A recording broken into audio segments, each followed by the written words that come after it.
Assalamualaikum warahmatullahi wabarakatuh. Iya, Mas Andi, selamat pagi. Selamat malam di sana.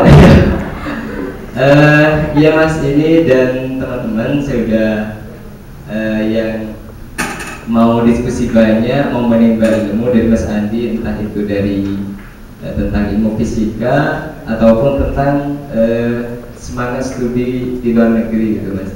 Soalnya kebetulan kami dari jurusan pendidikan fisika yang nantinya akan terjun menjadi guru SMP ataupun SMA gitu Mas. Iya, makanya kalau misalnya nanti dari ilmu-ilmu yang kita dapat dari Mas Andi bisa kami terapkan saat kita terjun ke masyarakat. Soalnya kalau kita nanti ngajarnya salah, maka yang jadi korban tidak hanya satu orang gitu. Jadi dari kita nanti yang kita ajarin, kalau yang ilmu kita fisika kita konsepnya salah, maka korbannya juga banyak gitu. Sehingga atas inisiasi teman-teman kita coba mengajak Mas Andi untuk berbagi ilmunya dengan kami. Dan sebelumnya saya mau mengucapkan terima kasih banyak atas Mas Andi sudah berkenan mau berbagi dengan kami di Jember ini. Baik, dipersilahkan Mas Andi. Oke. Ya, terima kasih banyak Mas Aziz. Assalamualaikum warahmatullahi wabarakatuh. Jadi kita langsung saja ya. Pertama begini, nanti kita akan membahas insya Allah tentang bagaimana misalnya cara belajar fisika yang benar gitu kan, dalam tanda kutip. Sebenarnya tidak ada cara belajar yang benar atau salah, tapi kalau kita melihat tujuan yang ingin kita tuju dengan mempelajari fisika, dengan mengajari fisika, maka cara belajarnya atau cara belajarnya itu menyesuaikan dengan tujuan. Jadi kalau kita punya tujuan, maka cara belajarnya menyesuaikan dengan tujuannya tersebut. Nah, supaya kita tahu bagaimana cara belajar yang benar atau cara mengajar yang benar, maka kita harus tahu tujuannya dulu gitu. Nah, jadi mungkin pembahasan pertama akan kita bahas tentang bagaimana pentingnya fisika, kemudian bagaimana peran fisika saat ini di negara-negara, tidak cuma di Indonesia tapi terutama sekali bagaimana perannya di negara maju, karena kita lihat hampir semua negara maju fisikanya dan ilmu dasar yang baik, misalnya kimia, biologi, baik, itu biasanya bagus-bagus, maju-maju semua.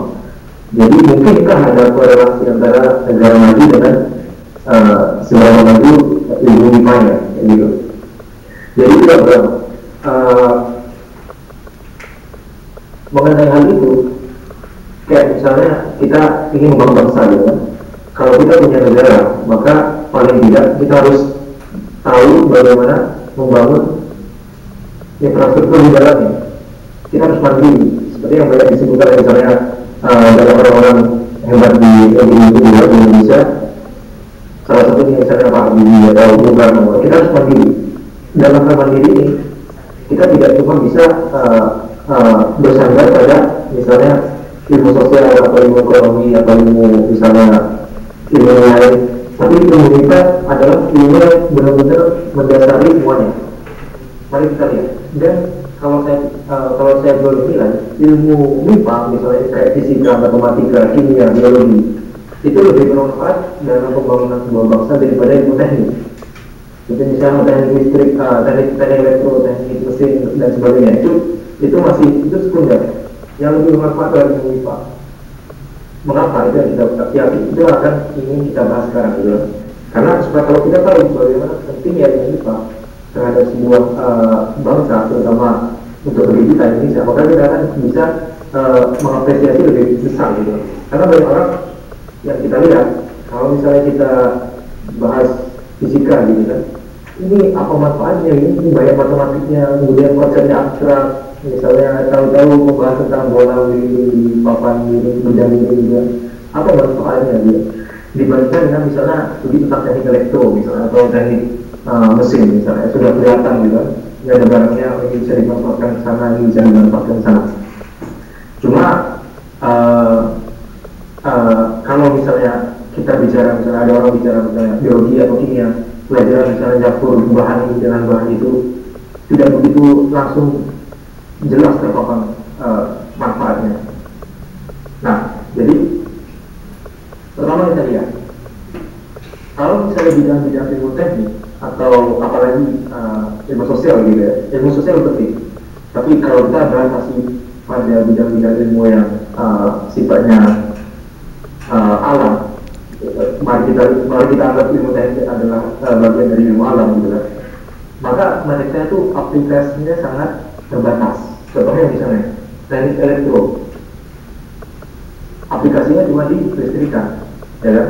Kalau kita bandingkan dengan fisika, misalnya fisika condensed matter, fisika material itu aplikasinya bisa ke teknik elektro, bisa aplikasinya ke teknik mesin, bisa aplikasinya ke teknik aerospace engineering, bidangnya Pak Habibie, atau misalnya aplikasinya bisa ke rumah sakit, kemudian kemana-mana, ke fisika partikel juga, ke kimia, ke biologi, itu fisika material saja, satu subbidang dari fisika saja itu bisa aplikasinya bisa banyak kemana-mana. Belum lagi misalnya bidang fisika lain, misalnya fisika nuklir bisa untuk PLTN ya. Kita mungkin berpikir untuk PLTN atau misalnya bagian fisika nuklir yang ada aplikasinya sama sekali, misalnya cuma hitungan doang.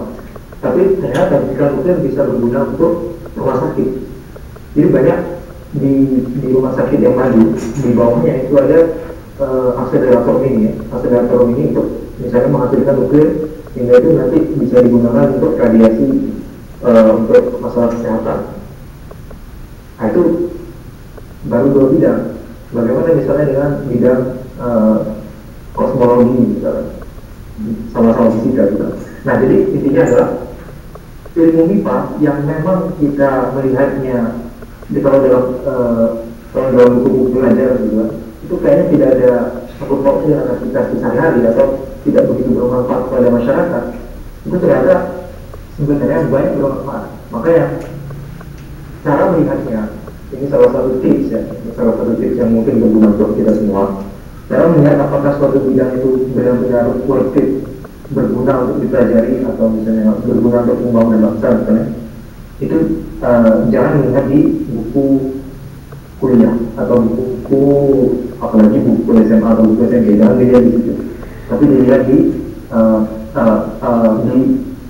jurnal atau riset atau paper, jurnal, artikel jurnal. Jadi kalau kita misalnya ke internet atau misalnya kita ke website universitas di negara lain di luar negeri, biasanya di situ disebutkan bahwa ada nama-nama dosennya, terus dosen-dosen ini bidang risetnya apa saja, ya kan? Disebutkan biasanya nama dosennya, kemudian bidang risetnya apa saja, dan itu bisa disebutkan hasil-hasil risetnya. Dari situ kita tahu bagaimana sebuah bidang bisa dimanfaatkan ke kehidupan sehari-hari. Kalau misalnya kita lihat di buku kuliah atau buku textbook ya, kita sebut textbook, maka biasanya nggak kelihatan, biasanya cuma ya, isinya cuma teori-teori aja.